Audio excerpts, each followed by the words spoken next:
আজকে আমি কি রান্না করব সেটা দেখাচ্ছি। এই যে লাউ রান্না করব। আর লাউটা আমি কি দিয়ে রান্না করব সেটাও বলতেছি। লাউ কিন্তু আমি গরুর মাংস দিয়ে রান্না করব। তো এই যে দেখুন লাউটা প্রথমে কিন্তু আমি মানে তেলানিতে কষাই নিচ্ছি মশলার সঙ্গে।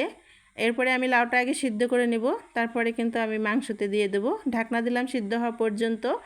তো আমাদের নবীজি কেন যে লাউ দিয়ে গরুর মাংস রান্না পছন্দ করতেন জানি না। তো এটা শুধু জানি আমাদের নবীজি কিন্তু লাউ দিয়ে মাংস রান্না খেতে অনেক বেশি পছন্দ করতেন। তো আমি এই যে কথার কথা আমার লাউটাও সিদ্ধ হয়ে গিয়েছে। এখন আমি এই যে এখানে মাংসটা কিন্তু আগে থেকে আমার রান্না করা ছিল, একটু কষিয়ে নিচ্ছি আর দিয়ে দেবো একটু পরে আমি লাউগুলো মাংসের মধ্যে। তাহলে কিন্তু আমার রান্না কমপ্লিট হয়ে যাবে। তো এখন আমি দেখেন আমি এই যে রান্না করা লাউগুলো আমি সিদ্ধ করা দিয়ে দিলাম। দেওয়ার পরে যে মাংসটা একসঙ্গে কিন্তু আমি কষানো শুরু করলাম। আর দেখেন আমি আজকে লাউ দিয়ে গরুর মাংস রান্না করে নিলাম দুপুরের জন্য।